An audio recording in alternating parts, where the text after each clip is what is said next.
안녕하십니까, 책돌입니다. 오늘 소개해드릴 책은 안병수의 호르몬과 맛있는 것들의 비밀입니다. 저자는 안병수, 출판사는 국일미디어입니다. 저자 소개를 간단하게 하겠습니다. 안병수, 1956년생으로 서울대학교 농화학과와 아주대학교 경영대학원을 졸업하고 식품 전문가로 활동하고 있다.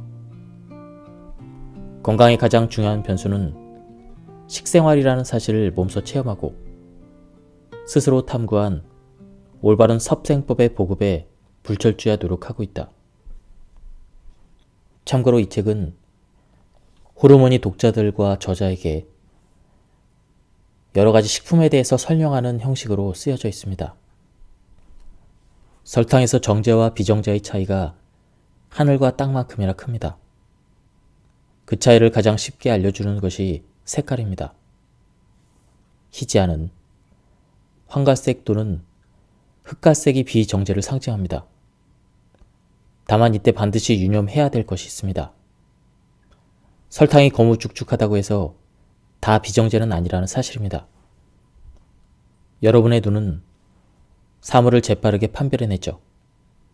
하지만 빠른 만큼 쉽게 오류를 범하기도 합니다.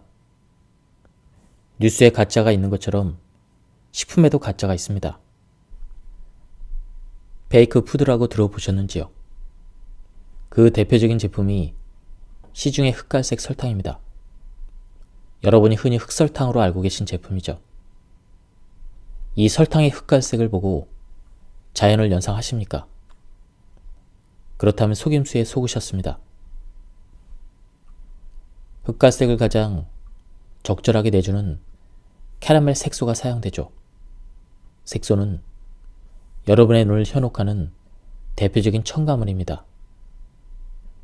의외로 많은 분들이 이 사실을 모르더군요. 가짜 흑설탕을 자연의 설탕, 즉 비정제 설탕으로 잘못 알고 계시죠. 천만의 말씀이죠. 옷만 보고 사람을 판단합니까? 차라리 백설탕이 낫습니다. 백설탕보다 더 심하게 저를 괴롭힌답니다. 정제당과 색소가 동시에 들어있잖아요. 캐러멜 색소는 지구촌에서 가공식품에 가장 많이 사용되는 색소입니다. 그야말로 색소의 재앙이라고 할 수 있죠. 이런 녀석이 저를 옥죄고 있으니 제가 본분을 다할 수 있겠습니까? 엉뚱하게 건강 파괴자 짓을 할 수밖에 없죠. 그래도 명색이 색소의 재앙인데 제가 너무 야멸차게 비판했나요? 이유가 있습니다. 캐러멜 색소가 대사 증후군에만 연루된 것이 아니기 때문입니다. 이 녀석은 여러분의 몸에서 정말 고약한 짓을 많이 합니다. 콜라는 자주 마시면서도 또 암은 두려워하면서도 정작 이 음료에 발암물질이 녹아있다는 사실은 모르십니다. 콜라는 검은색이죠. 그 검은색의 정체가 색소인데 다름 아닌 캐러멜 색소입니다. 이 색소에 발암물질이 들어있습니다. 그 녀석이 그대로 콜라로 들어간 것이죠. 이름까지 알려져 있습니다. 바로 이미다졸이라는 물질입니다. 색소의 재앙이 각종 암까지 일으킨다는 이야기입니다. 캐러멜 색소의 못된 짓은 마치 양파 껍질과 같습니다.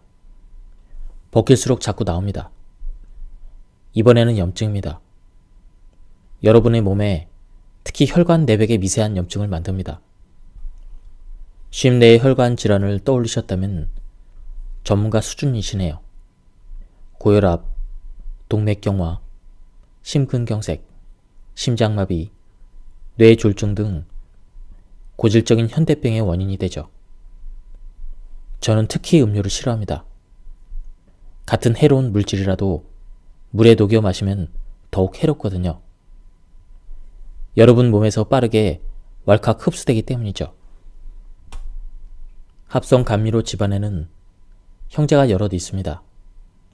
수크랄로스와 사카린이나 아스파탐 따위도 업계에서 오랫동안 사랑받아온 감미료죠. 이 형제들은 공통점이 있습니다. 단맛이 무척 강하다는 점.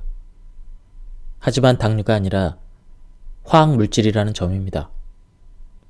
이런 공통점이 인슐린 저항과 비만의 원인이라고 앞에서 살펴봤습니다.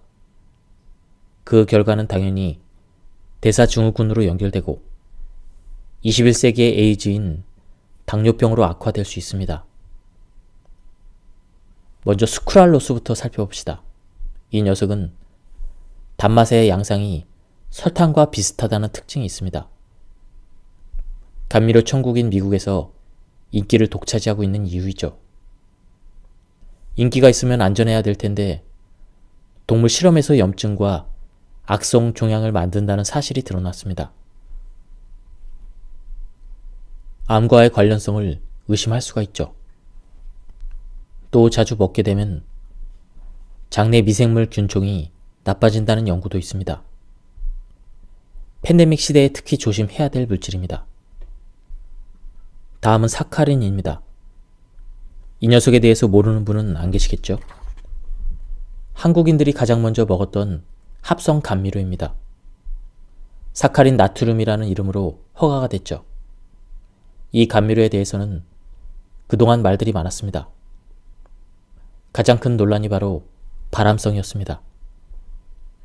암과의 결탁설이 워낙 강했던 까닭에 사용 허가는 나 있었지만 거의 존재감을 드러내지 못했습니다. 그러던 중 얼마 전에 큰 반전이 있었습니다. 사카린은 사람 몸에서는 암을 일으키지 않는다는 것, 동물 실험에서나 암을 일으킨다는 것이었습니다.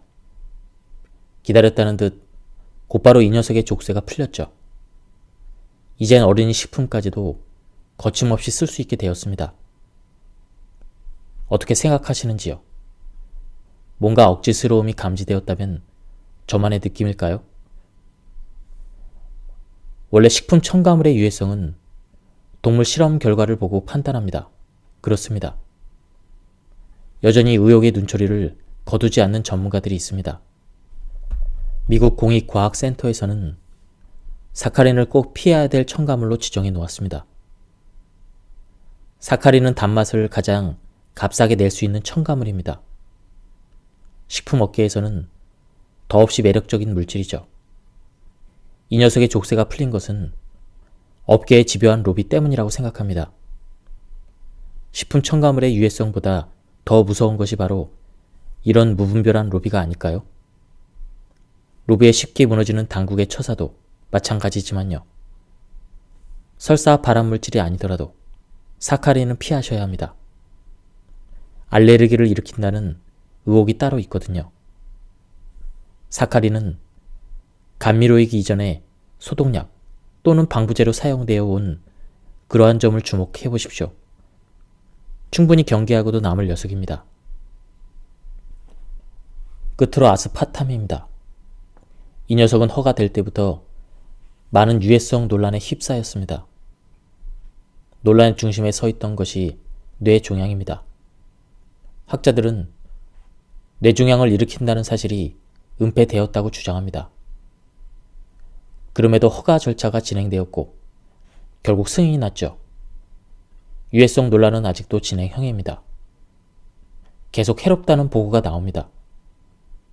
이제까지 나온 것만 해도 많건은 좋게 될 것입니다. 근래 들어서는 신경과학자들의 집중 포화를 받고 있습니다.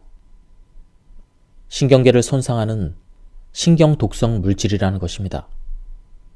신경과학자들은 이런 물질을 흥분독소라고 칭하더군요. 신경계를 과도하게 흥분시켜서 독성을 가한다는 뜻입니다. 그 대표가 아스파탐인 것이죠. 아스파탐 하면 떠오르는 음식이 있죠. 음식이 아니고 술이군요. 한국인의 자부심이자 자랑인 막걸리입니다. 라벨을 한번 보시죠. 10중 8구 아스파탐이라는 리본을 달고 있지 않습니까? 유독 저의 눈살을 찌푸리게 하는 장면입니다. 아스파탐을 에틸 알코올과 함께 섭취하면 신경 독성이 더 커진다는 연구도 있습니다. 그럼 그 아끼는 전통술을 이제는 등져야 하나요? 그럴 리 없습니다. 시야를 조금만 돌려보시죠. 썩 괜찮은 막걸리가 있습니다. 무첨가 막걸리입니다. 안전하게 진짜 막걸리 맛을 즐길 수 있는 길이 있다는 말씀입니다. 물엿 역시 나쁜 당류입니다. 설탕 대신 물엿을 선택했다면 올바른 선택이 아닙니다. 이유는 간단합니다. 액당이지만 정제당이잖아요. 자연의 영양분이 있습니까? 당연히 없습니다. 수분을 빼면 거의 100% 당류입니다. 당류 중에서 가장 많은 것이 포도당입니다. 그래서 물엿을 포도당 시럽이라고도 하죠.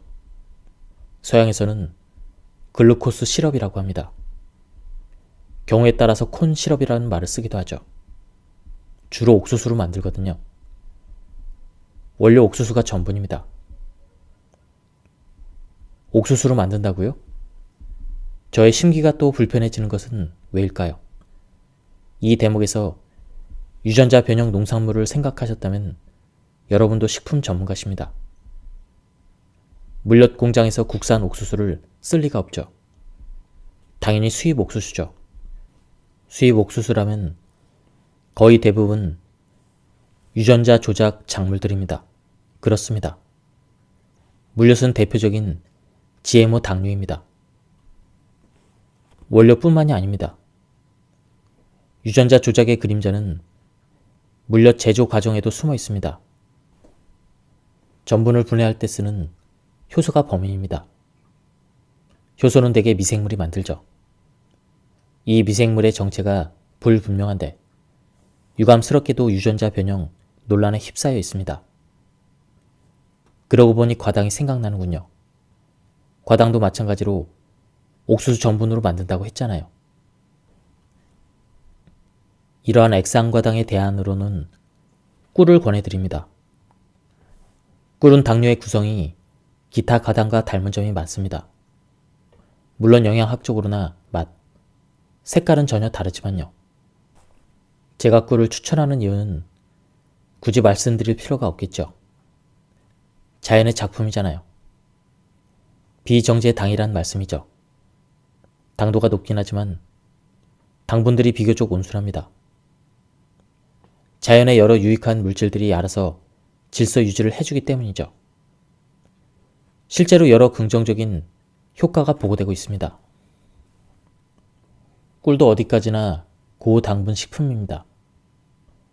칼로리 과잉 섭취의 우려가 당연히 있습니다. 예기치 않은 부작용이 나타날 수도 있습니다. 물론 꿀도 잘 선택해야 합니다. 자연과는 거리가 먼 꿀도 있으니까요. 가공꿀이나 사양꿀 같은 것이 그렇습니다.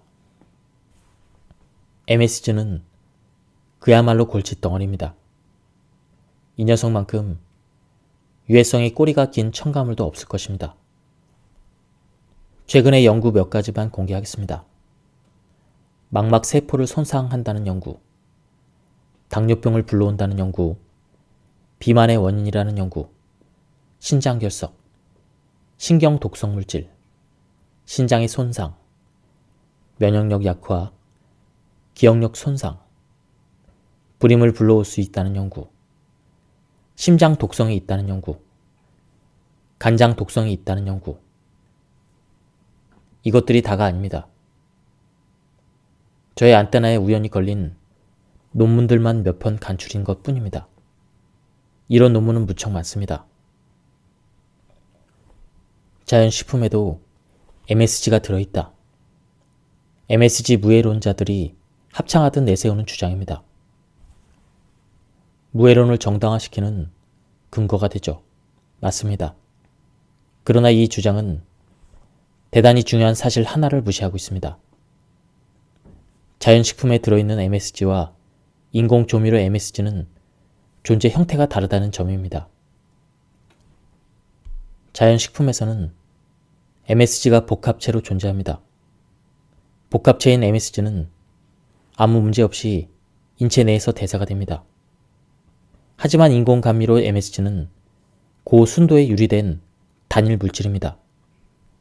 이런 형태의 MSG는 흡수되면 곧바로 혈액으로 흘러들어갑니다. 혈액 내 MSG 성분의 농도를 20배에서 40배로 높이죠. 신경 독성을 비롯하여 면역력 약화 등 여러 유해성을 나타내는 이유입니다. 이것도 결국 흡수 속도에 포인트가 있었네요. 더 심각한 것은 미각의 왜곡이죠.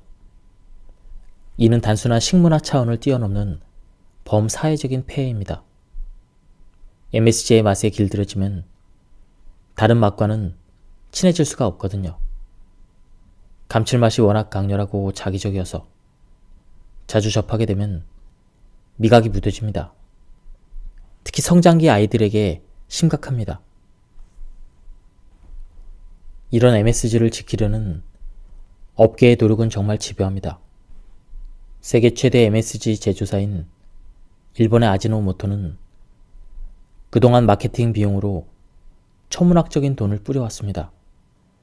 갑자기 가습기 살균제 사태가 생각납니다. 한때 한국의 소비자들을 경악에 빠뜨렸던 불행한 인재죠. 이 불행은 아직도 진행형입니다.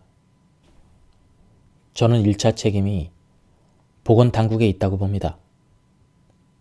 하지만 학계와 언론도 책임에서 자유로울 수 없습니다. 학자들만 양심을 지켰어도 사태가 이처럼 커지지는 않았을 텐데요. 언론도 마찬가지고요. 식품 첨가물 문제도 비슷합니다. 속도만 느리게 진행될 뿐입니다. 여러분의 식생활 안전을 해치는 위의 요인에는 두 가지가 있습니다. 생물학적인 요인과 화학적인 요인입니다. 생물학적인 요인은 대표적인 것이 식중독이죠. 화학적인 요인은 식품 첨가물이 있습니다. 생물학적 요인의 특징은 유해성이 곧바로 나타난다는 점입니다. 화학적인 요인은 유해성이 먼 훗날 나타나죠. 어느 쪽이 더 무서울까요? MSG도 화학 물질인 만큼 유해성이 훗날 나타납니다. 시간이 꽤 걸리죠. 인과관계를 밝히기가 쉽지 않다는 뜻입니다. 잘못된 상식이 진실처럼 호도되는 것도 그래서가 아닐까요? 비양심적인 주장이 득세하는 이유일 수도 있고, 저는 생물학적인 요인보다 화학적인 요인이 더 무섭다고 생각합니다. 소비자들이 방심을 하거든요. 유해성이 곧바로 나타나지 않아서요.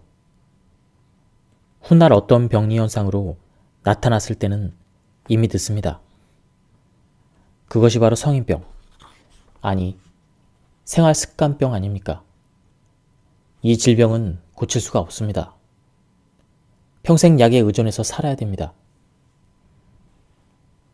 여러분이 예로부터 먹어오던 전통 된장은 자연의 작품입니다. 메주로 만드니까 메주는 아시다시피 콩을 발효한 자연식품입니다. 그러나 인공된장은 전혀 다릅니다. 우선 발효 산물이 아닙니다. 이상한 방법으로 뚝딱 만들죠. 단백질이 들어있는 소재에 염산 같은 강한 산성 물질을 넣습니다. 단백질을 강제로 분해시키는 것이죠. 그 결과물이 바로 단백가수 분해물입니다.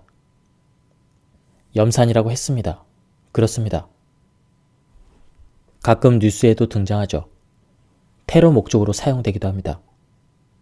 잘 아시듯 부식성이 무척 강한 물질입니다.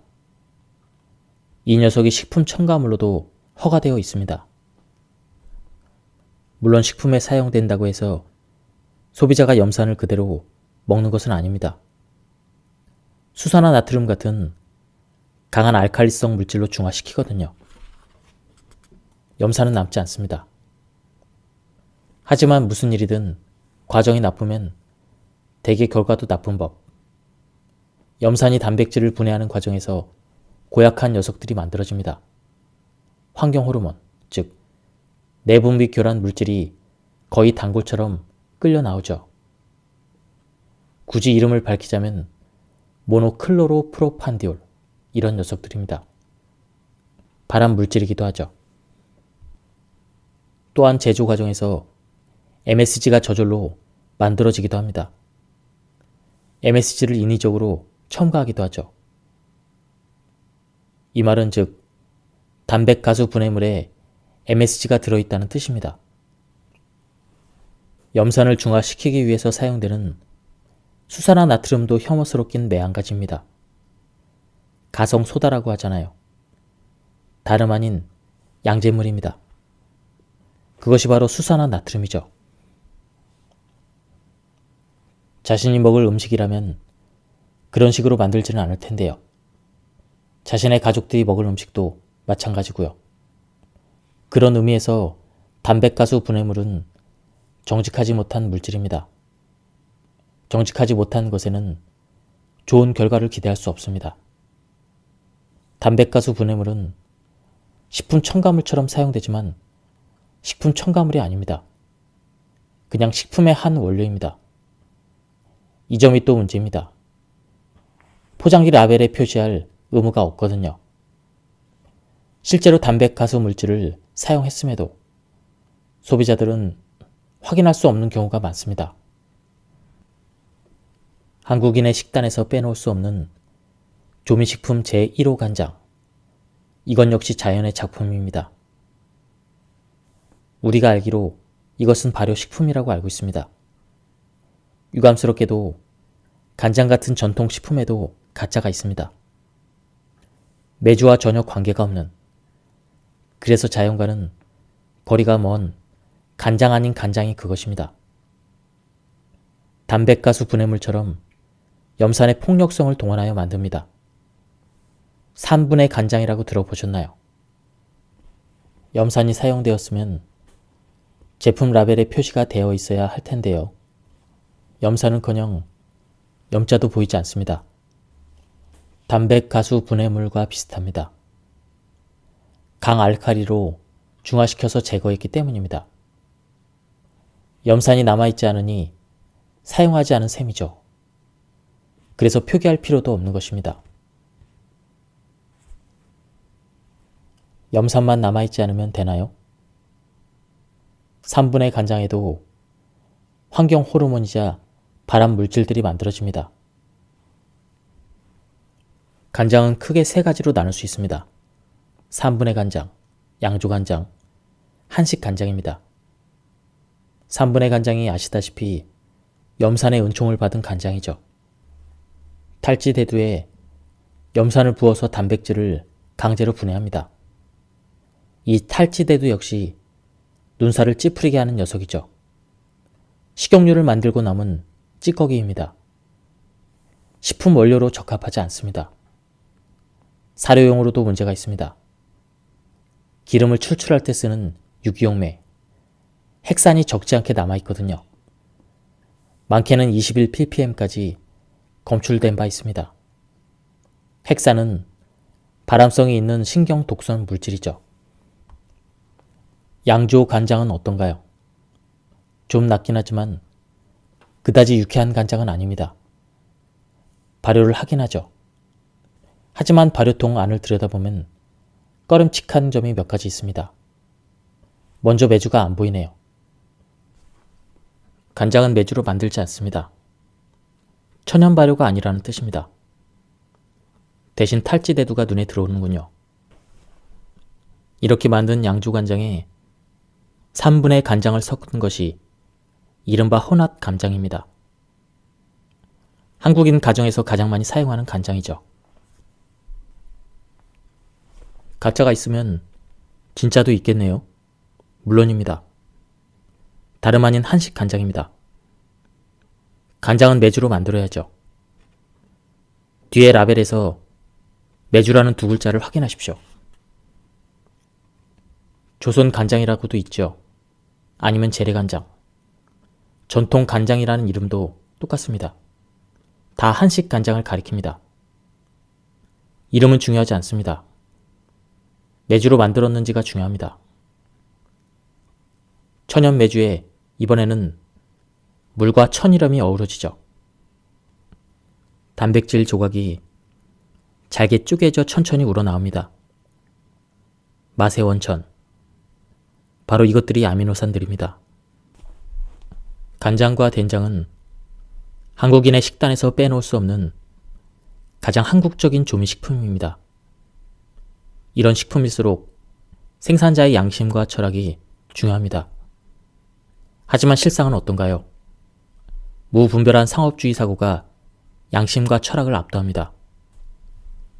빙초산은 무서운 물질입니다. 얼마 전에 어이없는 뉴스가 언론을 탄 적이 있죠. 사망사고였습니다. 빙초산 원액을 잘못 마신 것이 화근이었습니다. 물론 실수였죠. 사실 빙초산은 독극물입니다. 선진국에서는 빙초산을 일반인에게는 팔지 않습니다. 한국에서는 누구든 자유롭게 살 수 있죠. 슈퍼나 마트에 가면 다른 식품과 나란히 진열되어 있습니다. 식초라는 이름으로요. 빙초산은 주로 요식업소에서 식초 대신 씁니다. 물론 물에 섞어서 농도를 낮춰서 쓰죠. 빙초산을 쓰면 이점이 몇 가지가 있습니다. 단무지 특유의 톡 쏘는 상큼한 맛, 좋아하시나요? 빙초산의 신박한 효능 덕분입니다. 하지만 건강엔 좋지 않죠. 단무지뿐만이 아닙니다. 치킨무, 회무침무, 각종 절임식품 따위에도 빙초산이 사용된다는 것은 공공연한 비밀입니다. 원가 절감에도 크게 도움이 됩니다. 빙초산은 값이 무척 싸거든요. 어떤 발효 식초에서는 이상한 글자가 눈에 띕니다. 주정이라고 보이시죠? 주정은 아시다시피 소주의 원료입니다. 고농도의 에틸 알코올입니다. 이 주정에 초산균을 접종하여 속성으로 발효만 합니다. 그렇게 하면 식초가 됩니다. 발효 식초인 것은 맞네요. 저는 패스트푸드 식초라고 정의하겠습니다. 영양분이 거의 없거든요. 그냥 초산 용액일 뿐입니다. 대신 달갑지 않은 녀석이 보이네요. 착향료죠. 식초에 웬 향료인가요? 이런 식초를 업계에서는 관행적으로 양조 식초라고 부릅니다. 제가 권해드리고 싶은 식초는 오직 하나, 천연 발효 식초입니다. 꼭 이 식초를 드십시오. 주정이 웬 말입니까? 과일 또는 곡류가 돼야죠. 자연식품에 온갖 천연 미생물들이 한바탕 항연을 벌이고 남긴 예술품. 이것이 천연 발효 식초입니다. 당연히 첨가물은 없죠. 산도 조절제를 설명할 때 정점에서 만나는 물질이 바로 인산염입니다. 가공식품 라벨에 가장 자주 등장하는 산도 조절제라고 할 수 있습니다. 인을 중심으로 하는 화학 물질입니다. 인산 나트륨을 필두로 식품 첨가물로 허가된 것만 해도 30가지 가까이 됩니다. 가지수가 많은 만큼 용도가 다양하고 사용 범위도 무척 넓습니다.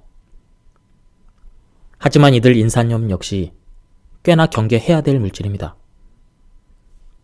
인을 과잉 섭취하는 원인이 되기 때문입니다. 인은 중요한 미네랄이지만 많이 먹으면 해롭습니다.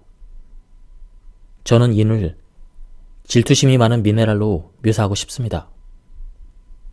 다른 미네랄의 활동을 늘 시샘하거든요. 특히 칼슘의 발목을 잡는 녀석으로 악명이 높습니다. 특히 인은 칼슘의 흡수를 저해한다는 보고들이 많습니다. 인산염이 사용된 가공식품을 많이 먹으면 칼슘 결핍증에 빠질 수 있다는 뜻입니다.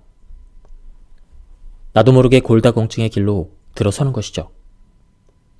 우울증을 부르는 등 정신 건강에도 악영향을 미칠 수 있습니다. 결론은 과요불급입니다. 인의 과잉 섭취가 문제입니다. 원죄는 인산염을 무차별적으로 품고 있는 가공식품에 있습니다. 라벨을 꼭 확인하십시오. 무슨 인산나트륨, 무슨 인산칼슘, 무슨 인산칼륨, 무슨 인산암모늄. 이런 표기가 있습니까?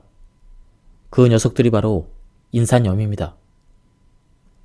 아니면 산도 조절제라는 이름 뒤에 숨어 있기도 합니다. 그런 이름표를 달고 있는 식품은 장바구니에 넣지 마십시오. 페이크 푸드의 진수를 든다면 바로 게맛살이 아닐까요? 역시 라벨이 길잡이입니다.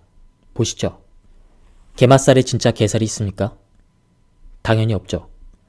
하지만 의외로 많은 사람들이 진짜 게살로 알고 사용하십니다. 해롭지만 않으면 얼마나 좋을까요? 페이크 푸드 공통의 숙명이라고 했죠. 해롭습니다. 첨가물이 범벅입니다.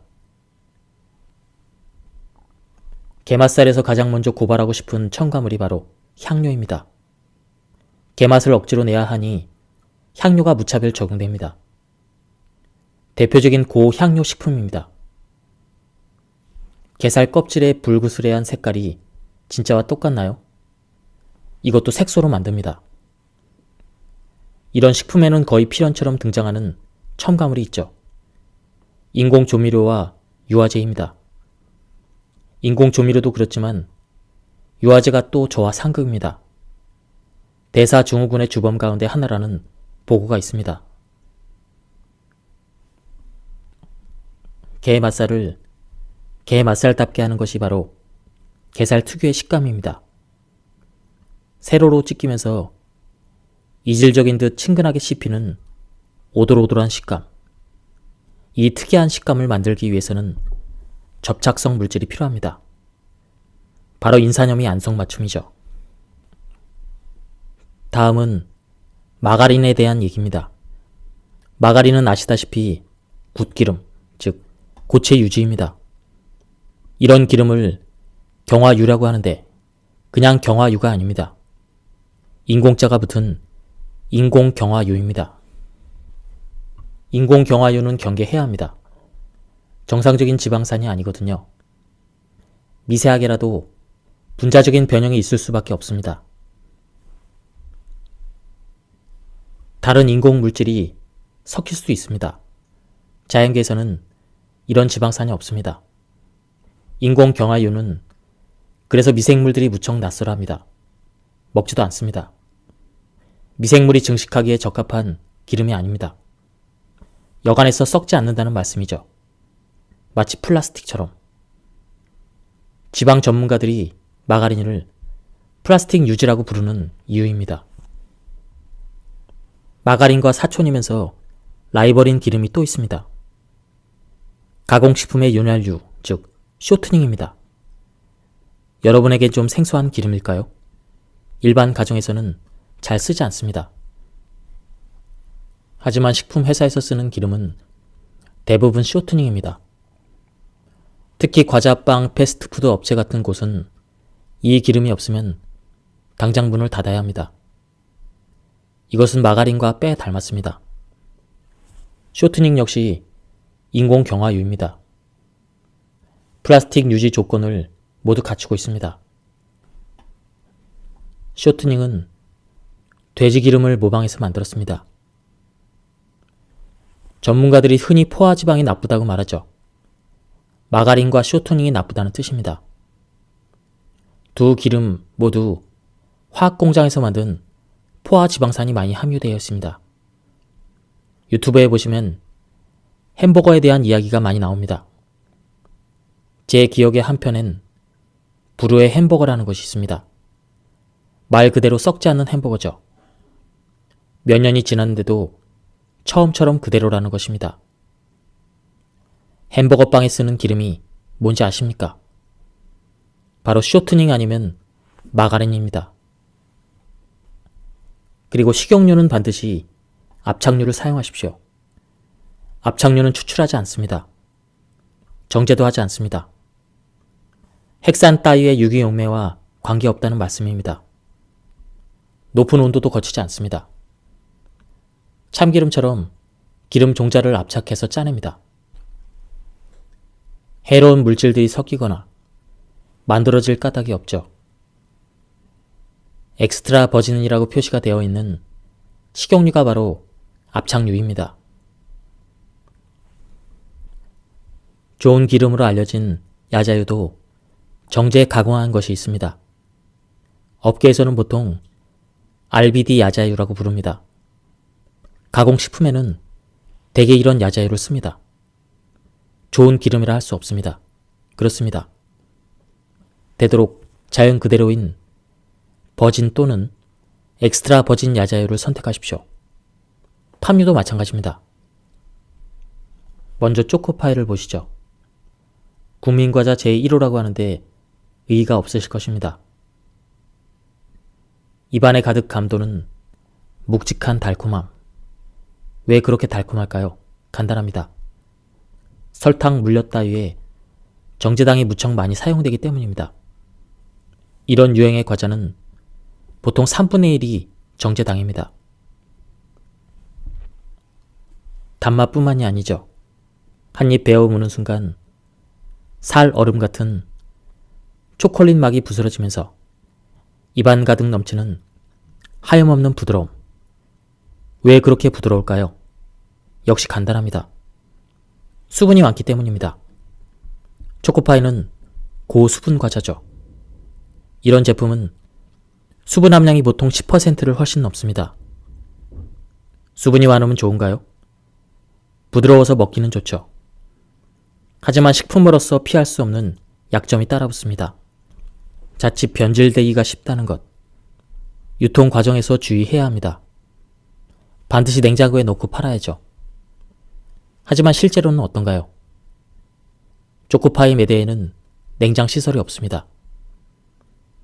아무데나 박스채 쌓아놓고 팝니다. 그럼에도 변질이 없죠. 곰팡이조차 피지 않습니다. 강력하게 보관성을 높여주는 물질이 있습니다. 바로 인공경화유, 다름 아닌 쇼트닝입니다. 이런 빵 종류의 과자들도 부드러움이 최대의 무기입니다.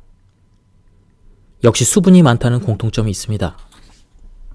쇼트닝, 마가린 같은 인공경화유를 씀으로써 유통기한을 길게 할 수도 있죠. 커피 믹스에서 가장 거슬리는 것이 바로 설탕입니다. 길쭉한 필름 봉지 안에 파우더 믹스, 그 절반가량이 백설탕입니다. 전형적인 고당분 식품이죠. 크리머는 어떻습니까? 우유를 연상하십니까? 우유와는 관계가 멉니다. 카제인 나트륨이라고 하는 우유 성분의 화학 첨가물이 안정제로 조금 들어갔을 뿐입니다. 짝퉁도 짝퉁이지만 더 주목해야 될 밑모습이 있습니다. 커피 믹스에 숨겨진 컨셉이 고당분 고지방이라는 점입니다. 그 뼈대가 정제당과 정제 가공 유지잖아요. 정제 원료의 정점에 있는 이 두 녀석이 여러분 몸 안에 동시에 밀려들면 횡포가 더욱 사나워집니다. 대사 증후군에 빠르게 진행되면 물론 치매로도 이어질 수 있다는 연구 결과가 있습니다. 물 마시는 것도 식생활의 중요한 일부입니다. 건강 전문가들은 이구동성으로 물을 많이 마시라고 하죠. 권장 섭취량 하루 2리터. 생수로 치면 큰 페트병 하나 가득입니다. 여러분은 어느 정도 마시나요? 대개 그보다는 훨씬 적게 마실 겁니다. 한국인의 평균 섭취량이 남성이 1리터, 여성이 0.8리터입니다. 권장량이 절반 수준이네요. 물을 충분히 마시는 것은 저 같은 호르몬을 위해서도 중요합니다. 여러분 몸에 수분이 넉넉해야 제가 편히 일할 수 있거든요. 제 친구 중에 바소프레신이라는 호르몬이 있습니다. 저는 이 친구를 물 호르몬이라고 부릅니다. 이 호르몬은 물만 보면 사족을 못 쓰죠. 무조건 꽉 움켜쥐려는 습성이 있죠. 덕분에 여러분 몸이 늘 촉촉한 상태를 유지할 수 있는 것입니다. 항이뇨 호르몬이라고 있잖아요. 바로 이 친구입니다. 이 물 호르몬 친구는 평소에는 저와 친하게 지냅니다. 오손도손 협조하며 원만히 소통하죠.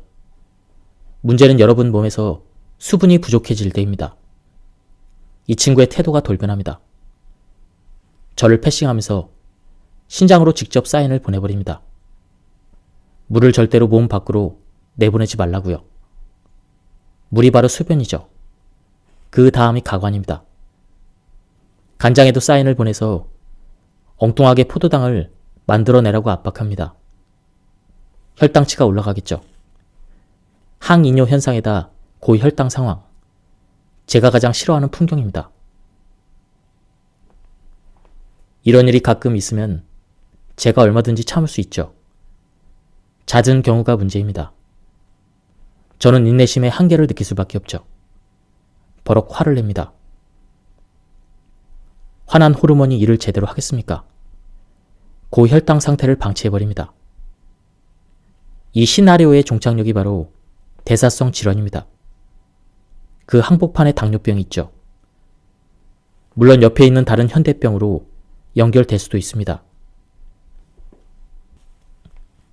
여러분이 물을 마시는 것은 단순한 갈증 해소가 아닙니다.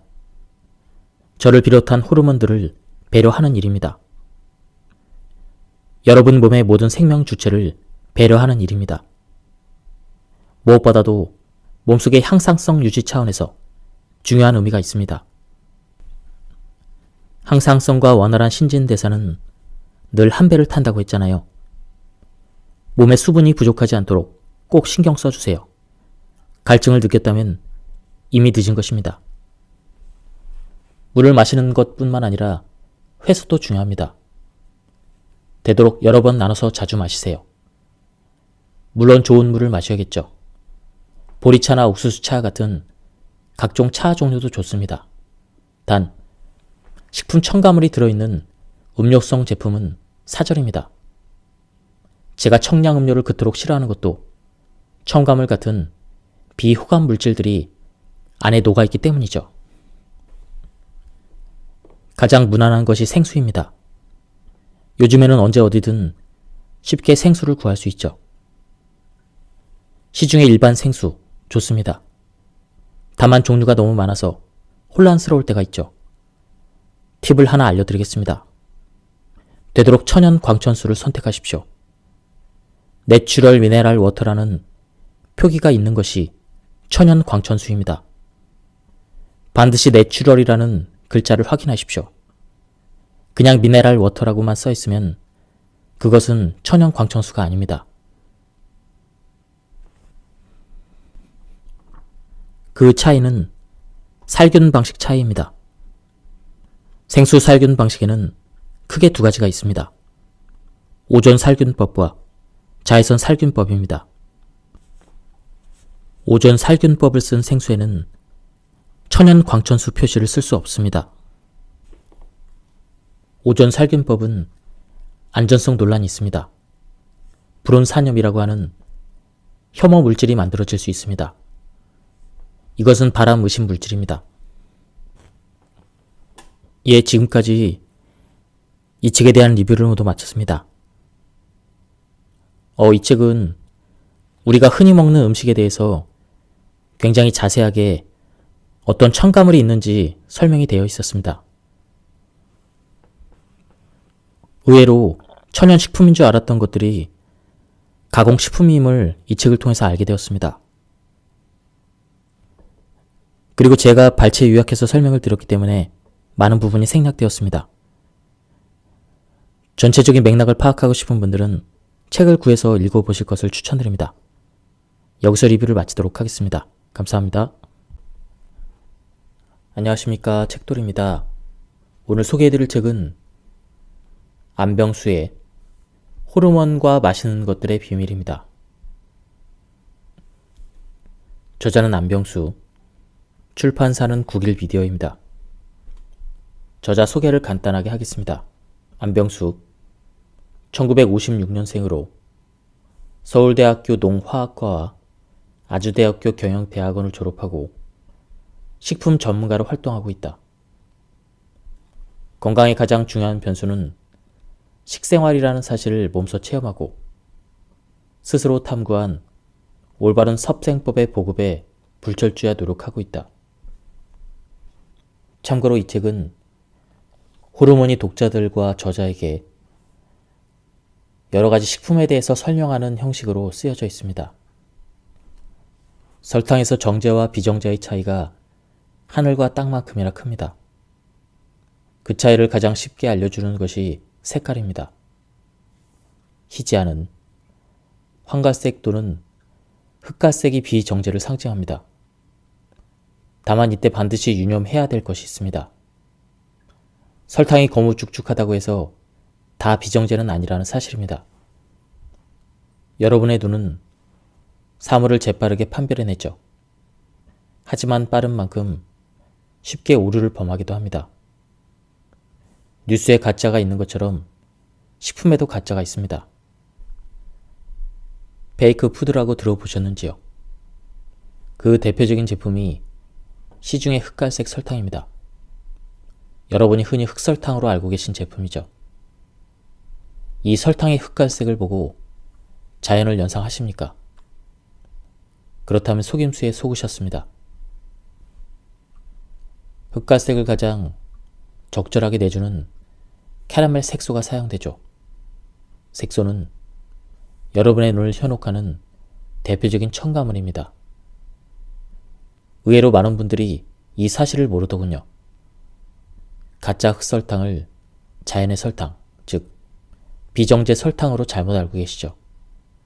천만의 말씀이죠. 옷만 보고 사람을 판단합니까? 차라리 백설탕이 낫습니다. 백설탕보다 더 심하게 저를 괴롭힌답니다. 정제당과 색소가 동시에 들어있잖아요. 캐러멜 색소는 지구촌에서 가공식품에 가장 많이 사용되는 색소입니다. 그야말로 색소의 재앙이라고 할 수 있죠. 이런 녀석이 저를 옥죄고 있으니 제가 본분을 다할 수 있겠습니까? 엉뚱하게 건강 파괴자 짓을 할 수밖에 없죠. 그래도 명색이 색소의 재앙인데 제가 너무 야멸차게 비판했나요? 이유가 있습니다. 캐러멜 색소가 대사증후군에만 연루된 것이 아니기 때문입니다. 이 녀석은 여러분의 몸에서 정말 고약한 짓을 많이 합니다. 콜라는 자주 마시면서도 또 암은 두려워하면서도 정작 이 음료에 발암물질이 녹아있다는 사실은 모르십니다. 콜라는 검은색이죠. 그 검은색의 정체가 색소인데 다름 아닌 캐러멜 색소입니다. 이 색소에 발암물질이 들어있습니다. 그 녀석이 그대로 콜라로 들어간 것이죠. 이름까지 알려져 있습니다. 바로 이미다졸이라는 물질입니다. 색소의 재앙이 각종 암까지 일으킨다는 이야기입니다. 캐러멜 색소의 못된 짓은 마치 양파 껍질과 같습니다. 벗길수록 자꾸 나옵니다. 이번에는 염증입니다.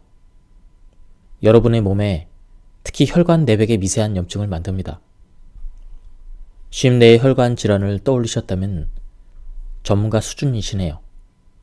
고혈압, 동맥경화, 심근경색, 심장마비, 뇌졸중 등 고질적인 현대병의 원인이 되죠. 저는 특히 음료를 싫어합니다. 같은 해로운 물질이라도 물에 녹여 마시면 더욱 해롭거든요. 여러분 몸에서 빠르게 왈칵 흡수되기 때문이죠. 합성 감미료 집안에는 형제가 여럿 있습니다. 수크랄로스와 사카린이나 아스파탐 따위도 업계에서 오랫동안 사랑받아온 감미료죠. 이 형제들은 공통점이 있습니다. 단맛이 무척 강하다는 점. 하지만 당류가 아니라 화학물질이라는 점입니다. 이런 공통점이 인슐린 저항과 비만의 원인이라고 앞에서 살펴봤습니다. 그 결과는 당연히 대사증후군으로 연결되고 21세기의 에이즈인 당뇨병으로 악화될 수 있습니다. 먼저 수크랄로스부터 살펴봅시다. 이 녀석은 단맛의 양상이 설탕과 비슷하다는 특징이 있습니다. 감미료 천국인 미국에서 인기를 독차지하고 있는 이유이죠. 인기가 있으면 안전해야 될 텐데 동물 실험에서 염증과 악성 종양을 만든다는 사실이 드러났습니다. 암과의 관련성을 의심할 수가 있죠. 또 자주 먹게 되면 장내 미생물 균총이 나빠진다는 연구도 있습니다. 팬데믹 시대에 특히 조심해야 될 물질입니다. 다음은 사카린입니다. 이 녀석에 대해서 모르는 분은 안 계시겠죠? 한국인들이 가장 먼저 먹었던 합성 감미료입니다. 사카린 나트륨이라는 이름으로 허가가 됐죠. 이 감미료에 대해서는 그동안 말들이 많았습니다. 가장 큰 논란이 바로 발암성이었습니다. 암과의 결탁설이 워낙 강했던 까닭에 사용 허가는 나 있었지만 거의 존재감을 드러내지 못했습니다. 그러던 중 얼마 전에 큰 반전이 있었습니다. 사카린은 사람 몸에서는 암을 일으키지 않는다는 것, 동물 실험에서나 암을 일으킨다는 것이었습니다. 기다렸다는 듯 곧바로 이 녀석의 족쇄가 풀렸죠. 이젠 어린이 식품까지도 거침없이 쓸 수 있게 되었습니다. 어떻게 생각하시는지요?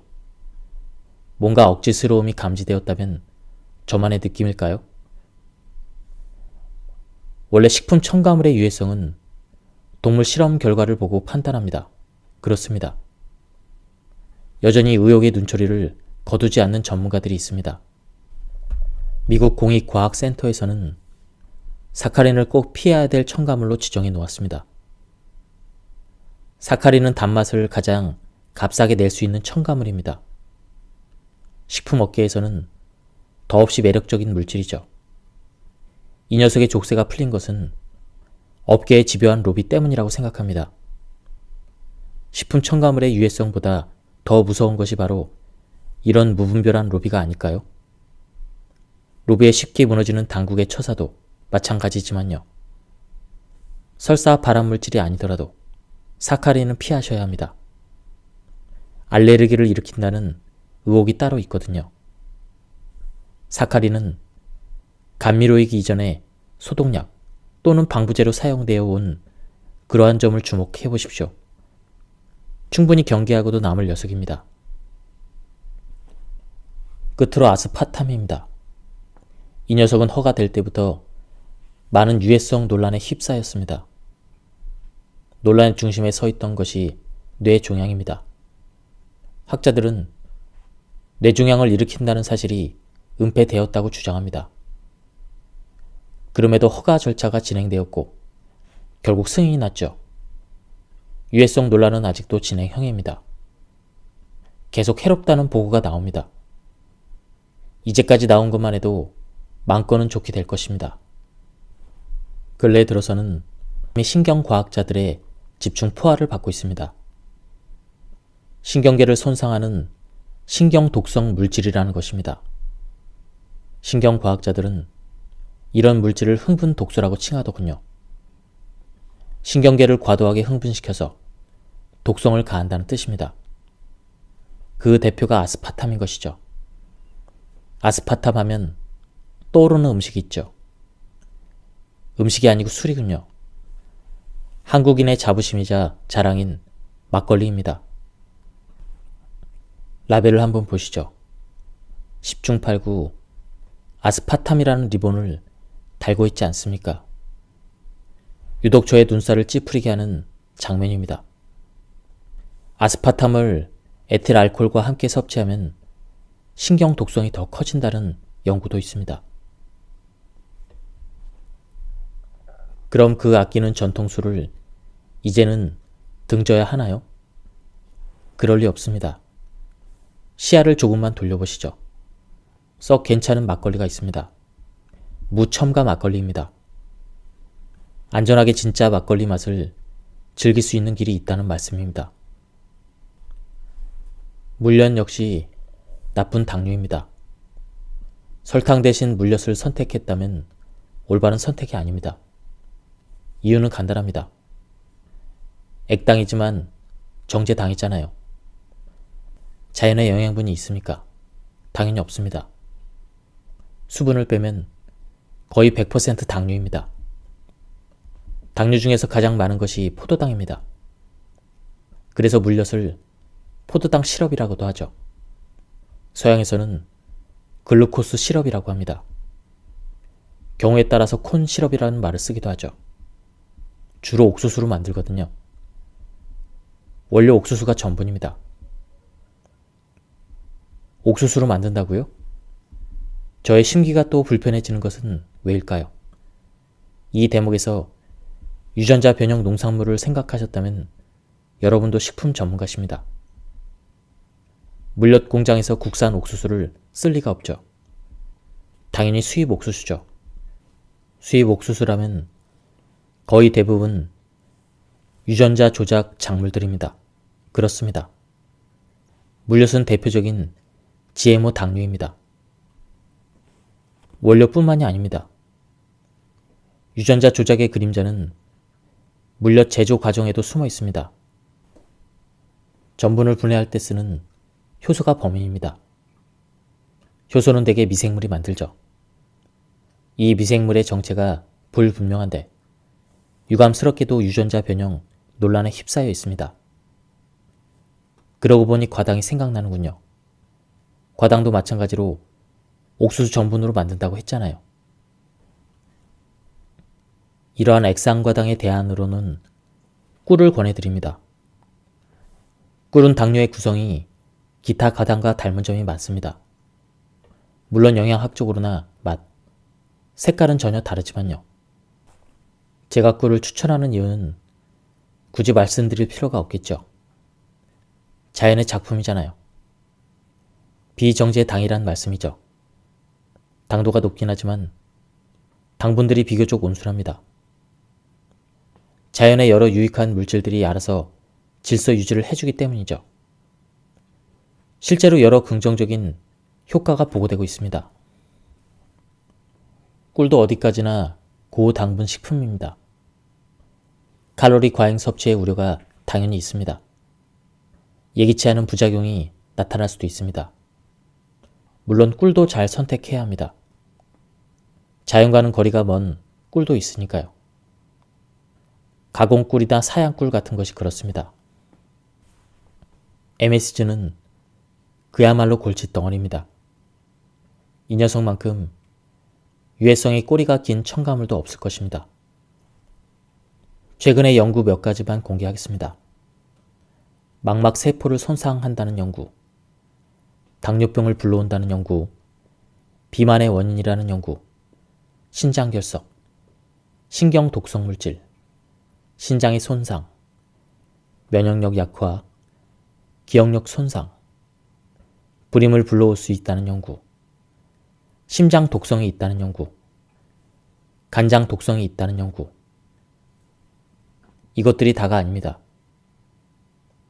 저의 안테나에 우연히 걸린 논문들만 몇 편 간추린 것 뿐입니다. 이런 논문은 무척 많습니다. 자연식품에도 MSG가 들어있다. MSG 무해론자들이 합창하듯 내세우는 주장입니다.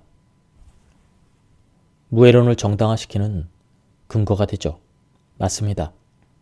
그러나 이 주장은 대단히 중요한 사실 하나를 무시하고 있습니다. 자연식품에 들어있는 MSG와 인공조미료 MSG는 존재 형태가 다르다는 점입니다. 자연식품에서는 MSG가 복합체로 존재합니다. 복합체인 MSG는 아무 문제 없이 인체 내에서 대사가 됩니다. 하지만 인공감미료 MSG는 고순도에 유리된 단일 물질입니다. 이런 형태의 MSG는 흡수되면 곧바로 혈액으로 흘러들어갑니다. 혈액 내 MSG 성분의 농도를 20배에서 40배로 높이죠. 신경 독성을 비롯하여 면역력 약화 등 여러 유해성을 나타내는 이유입니다. 이것도 결국 흡수 속도에 포인트가 있었네요. 더 심각한 것은 미각의 왜곡이죠. 이는 단순한 식문화 차원을 뛰어넘는 범사회적인 폐해입니다. MSG의 맛에 길들여지면 다른 맛과는 친해질 수가 없거든요. 감칠맛이 워낙 강렬하고 자기적이어서 자주 접하게 되면 미각이 무뎌집니다. 특히 성장기 아이들에게 심각합니다. 이런 MSG를 지키려는 업계의 노력은 정말 집요합니다. 세계 최대 MSG 제조사인 일본의 아지노모토는 그동안 마케팅 비용으로 천문학적인 돈을 뿌려왔습니다. 갑자기 가습기 살균제 사태가 생각납니다. 한때 한국의 소비자들을 경악에 빠뜨렸던 불행한 인재죠. 이 불행은 아직도 진행형입니다. 저는 1차 책임이 보건당국에 있다고 봅니다. 하지만 학계와 언론도 책임에서 자유로울 수 없습니다. 학자들만 양심을 지켰어도 사태가 이처럼 커지지는 않았을 텐데요. 언론도 마찬가지고요. 식품 첨가물 문제도 비슷합니다.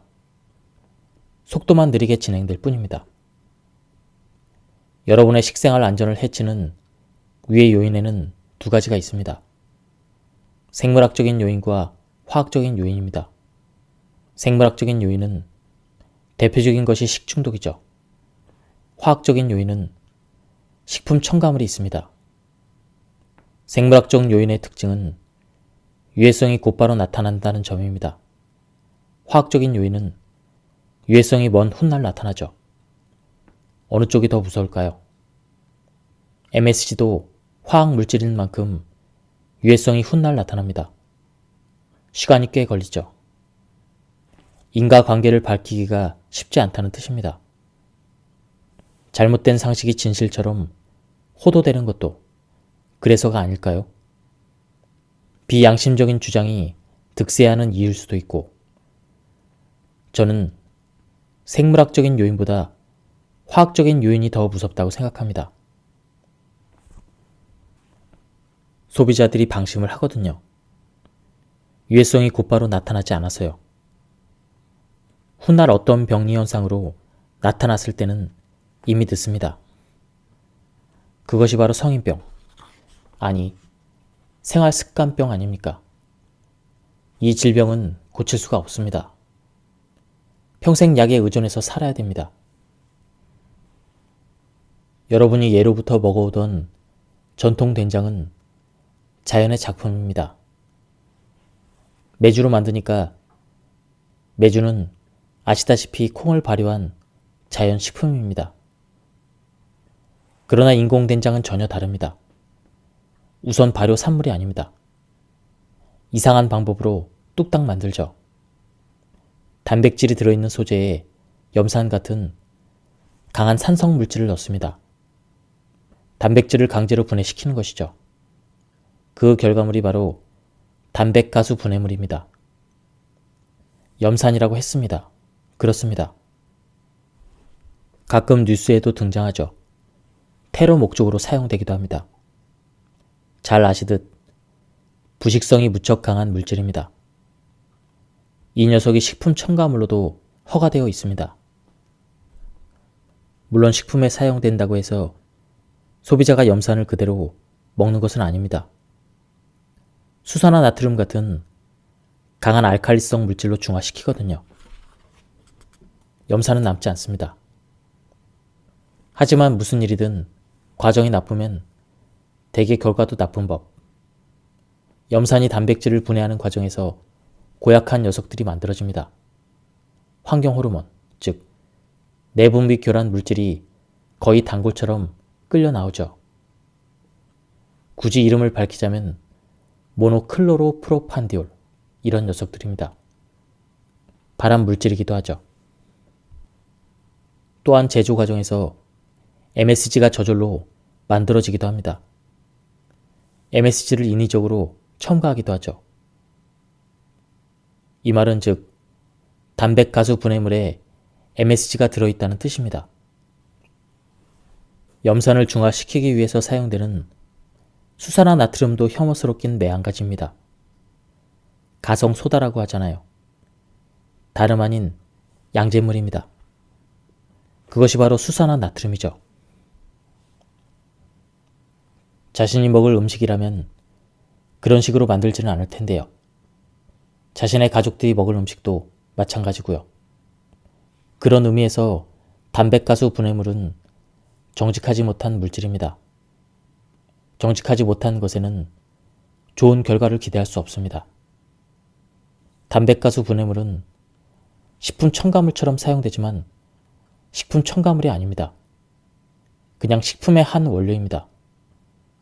이 점이 또 문제입니다. 포장지 라벨에 표시할 의무가 없거든요. 실제로 담백가수 물질을 사용했음에도 소비자들은 확인할 수 없는 경우가 많습니다. 한국인의 식단에서 빼놓을 수 없는 조미식품 제1호 간장. 이건 역시 자연의 작품입니다. 우리가 알기로 이것은 발효식품이라고 알고 있습니다. 유감스럽게도 간장 같은 전통식품에도 가짜가 있습니다. 메주와 전혀 관계가 없는, 그래서 자연과는 거리가 먼 간장 아닌 간장이 그것입니다. 담백가수 분해물처럼 염산의 폭력성을 동원하여 만듭니다. 3분의 간장이라고 들어보셨나요? 염산이 사용되었으면 제품 라벨에 표시가 되어 있어야 할 텐데요. 염산은커녕 염자도 보이지 않습니다. 담백가수 분해물과 비슷합니다. 강알칼리로 중화시켜서 제거했기 때문입니다. 염산이 남아있지 않으니 사용하지 않은 셈이죠.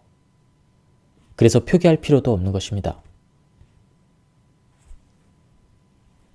염산만 남아있지 않으면 되나요? 3분의 간장에도 환경 호르몬이자 발암 물질들이 만들어집니다. 간장은 크게 세 가지로 나눌 수 있습니다. 3분의 간장, 양조간장, 한식 간장입니다. 3분의 간장이 아시다시피 염산의 은총을 받은 간장이죠. 탈지대두에 염산을 부어서 단백질을 강제로 분해합니다.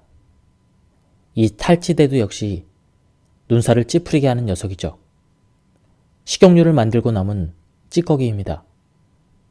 식품 원료로 적합하지 않습니다. 사료용으로도 문제가 있습니다. 기름을 출출할 때 쓰는 유기용매, 핵산이 적지 않게 남아있거든요. 많게는 21ppm까지 검출된 바 있습니다. 핵산은 발암성이 있는 신경 독성 물질이죠. 양조 간장은 어떤가요? 좀 낫긴 하지만 그다지 유쾌한 간장은 아닙니다. 발효를 하긴 하죠. 하지만 발효통 안을 들여다보면 꺼름칙한 점이 몇 가지 있습니다. 먼저 메주가 안 보이네요. 간장은 메주로 만들지 않습니다.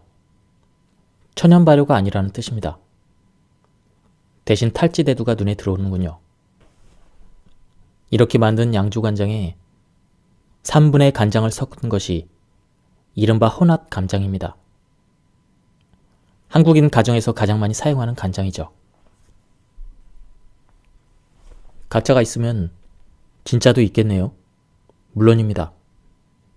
다름 아닌 한식 간장입니다. 간장은 메주로 만들어야죠. 뒤에 라벨에서 메주라는 두 글자를 확인하십시오. 조선 간장이라고도 있죠. 아니면 재래간장, 전통 간장이라는 이름도 똑같습니다. 다 한식 간장을 가리킵니다. 이름은 중요하지 않습니다. 메주로 만들었는지가 중요합니다. 천연 메주에 이번에는 물과 천이름이 어우러지죠. 단백질 조각이 잘게 쪼개져 천천히 우러나옵니다. 맛의 원천, 바로 이것들이 아미노산들입니다. 간장과 된장은 한국인의 식단에서 빼놓을 수 없는 가장 한국적인 조미식품입니다. 이런 식품일수록 생산자의 양심과 철학이 중요합니다. 하지만 실상은 어떤가요? 무분별한 상업주의 사고가 양심과 철학을 압도합니다. 빙초산은 무서운 물질입니다. 얼마 전에 어이없는 뉴스가 언론을 탄 적이 있죠. 사망사고였습니다.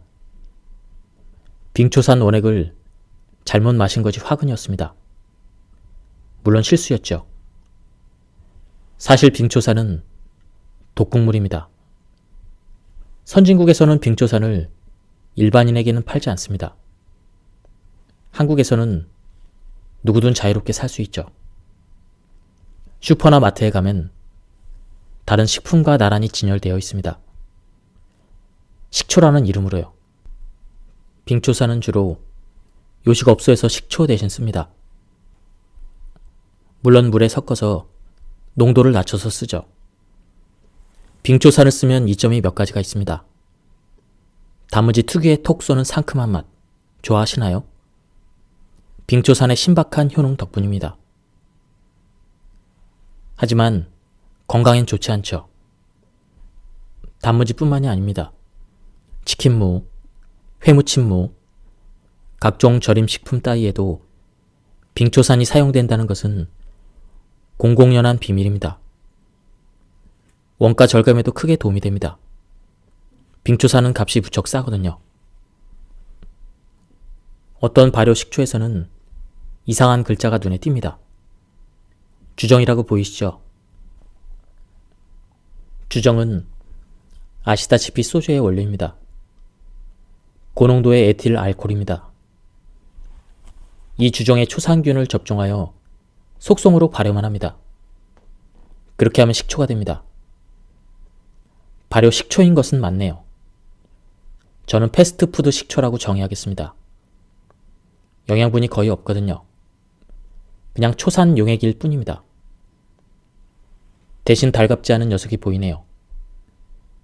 착향료죠. 식초에 웬 향료인가요? 이런 식초를 업계에서는 관행적으로 양조 식초라고 부릅니다. 제가 권해드리고 싶은 식초는 오직 하나, 천연 발효 식초입니다.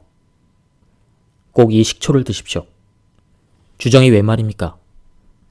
과일 또는 곡류가 돼야죠. 자연식품에 온갖 천연 미생물들이 한바탕 항연을 벌이고 남긴 예술품. 이것이 천연 발효 식초입니다. 당연히 첨가물은 없죠. 산도 조절제를 설명할 때 정점에서 만나는 물질이 바로 인산염입니다.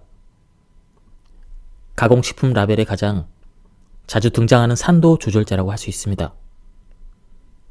인을 중심으로 하는 화학 물질입니다.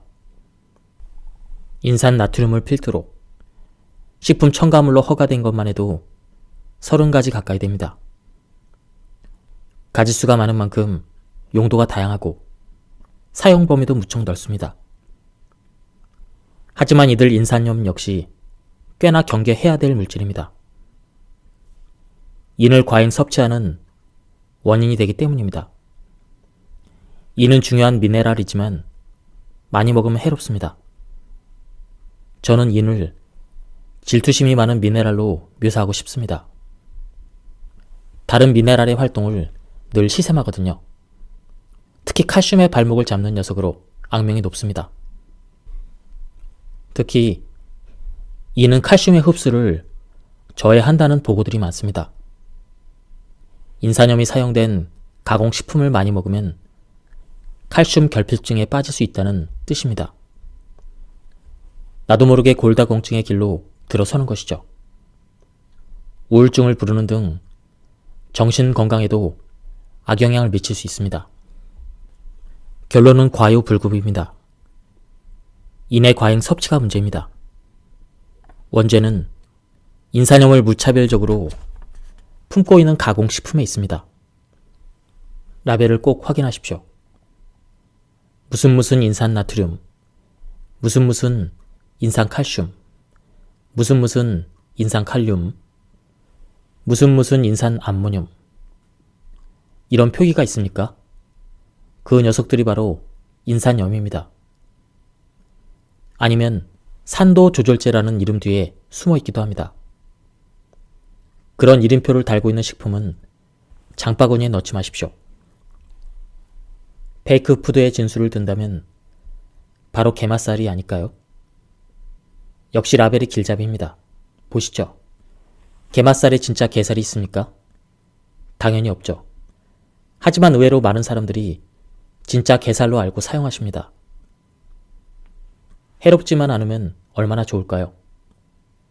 페이크푸드 공통의 숙명이라고 했죠. 해롭습니다. 첨가물이 범벅입니다. 게맛살에서 가장 먼저 고발하고 싶은 첨가물이 바로 향료입니다. 게맛을 억지로 내야 하니 향료가 무차별 적용됩니다. 대표적인 고향료 식품입니다. 게살 껍질의 불그스레한 색깔이 진짜와 똑같나요? 이것도 색소로 만듭니다. 이런 식품에는 거의 필연처럼 등장하는 첨가물이 있죠. 인공 조미료와 유화제입니다. 인공 조미료도 그렇지만 유화제가 또 저와 상극입니다. 대사증후군의 주범 가운데 하나라는 보고가 있습니다.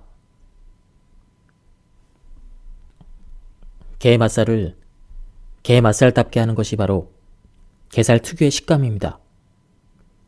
세로로 찢기면서 이질적인 듯 친근하게 씹히는 오돌오돌한 식감. 이 특이한 식감을 만들기 위해서는 접착성 물질이 필요합니다. 바로 인산염이 안성맞춤이죠. 다음은 마가린에 대한 얘기입니다. 마가린은 아시다시피 굿기름, 즉 고체 유지입니다. 이런 기름을 경화유라고 하는데 그냥 경화유가 아닙니다. 인공자가 붙은 인공경화유입니다. 인공경화유는 경계해야 합니다. 정상적인 지방산이 아니거든요. 미세하게라도 분자적인 변형이 있을 수밖에 없습니다. 다른 인공물질이 섞일 수도 있습니다. 자연계에서는 이런 지방산이 없습니다. 인공경화유는 그래서 미생물들이 무척 낯설어합니다. 먹지도 않습니다. 미생물이 증식하기에 적합한 기름이 아닙니다. 여간에서 썩지 않는다는 말씀이죠. 마치 플라스틱처럼. 지방 전문가들이 마가린을 플라스틱 유지라고 부르는 이유입니다. 마가린과 사촌이면서 라이벌인 기름이 또 있습니다. 가공식품의 윤활유, 즉 쇼트닝입니다. 여러분에게 좀 생소한 기름일까요? 일반 가정에서는 잘 쓰지 않습니다. 하지만 식품 회사에서 쓰는 기름은 대부분 쇼트닝입니다. 특히 과자, 빵, 패스트푸드 업체 같은 곳은 이 기름이 없으면 당장 문을 닫아야 합니다. 이것은 마가린과 꽤 닮았습니다. 쇼트닝 역시 인공경화유입니다. 플라스틱 유지 조건을 모두 갖추고 있습니다. 쇼트닝은 돼지 기름을 모방해서 만들었습니다. 전문가들이 흔히 포화지방이 나쁘다고 말하죠. 마가린과 쇼트닝이 나쁘다는 뜻입니다. 두 기름 모두 화학공장에서 만든 포화지방산이 많이 함유되어 있습니다. 유튜브에 보시면 햄버거에 대한 이야기가 많이 나옵니다. 제 기억의 한편엔 불후의 햄버거라는 것이 있습니다. 말 그대로 썩지 않는 햄버거죠. 몇 년이 지났는데도 처음처럼 그대로라는 것입니다. 햄버거 빵에 쓰는 기름이 뭔지 아십니까? 바로 쇼트닝 아니면 마가린입니다. 그리고 식용유는 반드시 압착유를 사용하십시오. 압착유는 추출하지 않습니다. 정제도 하지 않습니다. 핵산 따위의 유기용매와 관계없다는 말씀입니다. 높은 온도도 거치지 않습니다. 참기름처럼 기름 종자를 압착해서 짜냅니다. 해로운 물질들이 섞이거나 만들어질 까닭이 없죠. 엑스트라 버진이라고 표시가 되어 있는 식용유가 바로 압착유입니다. 좋은 기름으로 알려진 야자유도 정제 가공한 것이 있습니다. 업계에서는 보통 RBD 야자유라고 부릅니다. 가공식품에는 대개 이런 야자유를 씁니다. 좋은 기름이라 할 수 없습니다. 그렇습니다. 되도록 자연 그대로인 버진 또는 엑스트라 버진 야자유를 선택하십시오. 팜유도 마찬가지입니다. 먼저 초코파이를 보시죠. 국민과자 제1호라고 하는데 의의가 없으실 것입니다. 입안에 가득 감도는 묵직한 달콤함. 왜 그렇게 달콤할까요? 간단합니다. 설탕 물엿 따위에 정제당이 무척 많이 사용되기 때문입니다. 이런 유형의 과자는 보통 3분의 1이 정제당입니다. 단맛뿐만이 아니죠. 한입 베어 무는 순간 살 얼음 같은 초콜릿 막이 부스러지면서 입안 가득 넘치는 하염없는 부드러움. 왜 그렇게 부드러울까요? 역시 간단합니다. 수분이 많기 때문입니다. 초코파이는 고수분 과자죠. 이런 제품은 수분 함량이 보통 10%를 훨씬 넘습니다. 수분이 많으면 좋은가요? 부드러워서 먹기는 좋죠. 하지만 식품으로서 피할 수 없는 약점이 따라붙습니다. 자칫 변질되기가 쉽다는 것. 유통 과정에서 주의해야 합니다. 반드시 냉장고에 넣고 팔아야죠. 하지만 실제로는 어떤가요? 초코파이 매대에는 냉장 시설이 없습니다. 아무데나 박스채 쌓아놓고 팝니다. 그럼에도 변질이 없죠. 곰팡이조차 피지 않습니다. 강력하게 보관성을 높여주는 물질이 있습니다. 바로 인공경화유, 다름 아닌 쇼트닝입니다. 이런 빵 종류의 과자들도 부드러움이 최대의 무기입니다. 역시 수분이 많다는 공통점이 있습니다. 쇼트닝, 마가린 같은 인공경화유를 씀으로써 유통기한을 길게 할 수도 있죠. 커피 믹스에서 가장 거슬리는 것이 바로 설탕입니다. 길쭉한 필름 봉지 안에 파우더 믹스, 그 절반가량이 백설탕입니다. 전형적인 고당분 식품이죠. 크리머는 어떻습니까? 우유를 연상하십니까? 우유와는 관계가 멉니다. 카제인 나트륨이라고 하는 우유 성분의 화학 첨가물이 안정제로 조금 들어갔을 뿐입니다. 짝퉁도 짝퉁이지만 더 주목해야 될 밑모습이 있습니다. 커피 믹스에 숨겨진 컨셉이 고당분 고지방이라는 점입니다. 그 뼈대가 정제당과 정제 가공 유지잖아요. 정제 원료의 정점에 있는 이 두 녀석이 여러분 몸 안에 동시에 밀려들면 횡포가 더욱 사나워집니다. 대사증후군에 빠르게 진행되면 물론 치매로도 이어질 수 있다는 연구 결과가 있습니다. 물 마시는 것도 식생활의 중요한 일부입니다. 건강 전문가들은 이구동성으로 물을 많이 마시라고 하죠. 권장 섭취량 하루 2리터, 생수로 치면 큰 페트병 하나 가득입니다. 여러분은 어느 정도 마시나요? 대개 그보다는 훨씬 적게 마실 겁니다. 한국인의 평균 섭취량이 남성이 1리터, 여성이 0.8리터입니다. 권장량의 절반 수준이네요. 물을 충분히 마시는 것은 저 같은 호르몬을 위해서도 중요합니다. 여러분 몸에 수분이 넉넉해야 제가 편히 일할 수 있거든요. 제 친구 중에 바소프레신이라는 호르몬이 있습니다. 저는 이 친구를 물 호르몬이라고 부릅니다. 이 호르몬은 물만 보면 사족을 못 쓰죠. 무조건 꽉 움켜쥐려는 습성이 있죠. 덕분에 여러분 몸이 늘 촉촉한 상태를 유지할 수 있는 것입니다. 항이뇨 호르몬이라고 있잖아요. 바로 이 친구입니다. 이 물 호르몬 친구는 평소에는 저와 친하게 지냅니다. 오손도손 협조하며 원만히 소통하죠. 문제는 여러분 몸에서 수분이 부족해질 때입니다. 이 친구의 태도가 돌변합니다. 저를 패싱하면서 신장으로 직접 사인을 보내버립니다. 물을 절대로 몸 밖으로 내보내지 말라고요. 물이 바로 소변이죠. 그 다음이 가관입니다. 간장에도 사인을 보내서 엉뚱하게 포도당을 만들어내라고 압박합니다. 혈당치가 올라가겠죠. 항이뇨 현상에다 고혈당 상황. 제가 가장 싫어하는 풍경입니다. 이런 일이 가끔 있으면 제가 얼마든지 참을 수 있죠. 잦은 경우가 문제입니다. 저는 인내심의 한계를 느낄 수밖에 없죠. 버럭 화를 냅니다. 화난 호르몬이 일을 제대로 하겠습니까? 고혈당 상태를 방치해버립니다. 이 시나리오의 종착역이 바로 대사성 질환입니다. 그 항복판에 당뇨병이 있죠.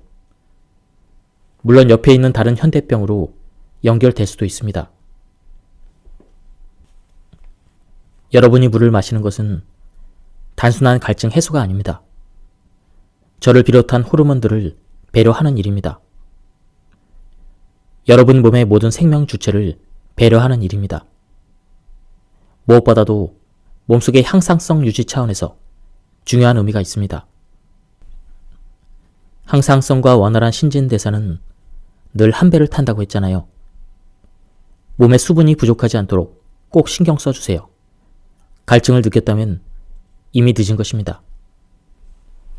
물을 마시는 것뿐만 아니라 회수도 중요합니다. 되도록 여러 번 나눠서 자주 마시세요. 물론 좋은 물을 마셔야겠죠. 보리차나 옥수수차 같은 각종 차 종류도 좋습니다. 단, 식품 첨가물이 들어있는 음료성 제품은 사절입니다. 제가 청량음료를 그토록 싫어하는 것도 첨가물 같은 비호감 물질들이 안에 녹아있기 때문이죠. 가장 무난한 것이 생수입니다. 요즘에는 언제 어디든 쉽게 생수를 구할 수 있죠. 시중의 일반 생수 좋습니다. 다만 종류가 너무 많아서 혼란스러울 때가 있죠. 팁을 하나 알려드리겠습니다. 되도록 천연 광천수를 선택하십시오. 내추럴 미네랄 워터라는 표기가 있는 것이 천연 광천수입니다. 반드시 내추럴이라는 글자를 확인하십시오. 그냥 미네랄 워터라고만 써있으면 그것은 천연 광천수가 아닙니다. 그 차이는 살균 방식 차이입니다. 생수 살균 방식에는 크게 두 가지가 있습니다. 오존 살균법과 자외선 살균법입니다. 오존 살균법을 쓴 생수에는 천연 광천수 표시를 쓸 수 없습니다. 오존 살균법은 안전성 논란이 있습니다. 불온산염이라고 하는 혐오 물질이 만들어질 수 있습니다. 이것은 발암 의심 물질입니다. 예, 지금까지 이 책에 대한 리뷰를 모두 마쳤습니다. 이 책은 우리가 흔히 먹는 음식에 대해서 굉장히 자세하게 어떤 첨가물이 있는지 설명이 되어 있었습니다. 의외로 천연식품인 줄 알았던 것들이 가공식품임을 이 책을 통해서 알게 되었습니다. 그리고 제가 발췌 요약해서 설명을 드렸기 때문에 많은 부분이 생략되었습니다. 전체적인 맥락을 파악하고 싶은 분들은 책을 구해서 읽어보실 것을 추천드립니다. 여기서 리뷰를 마치도록 하겠습니다. 감사합니다.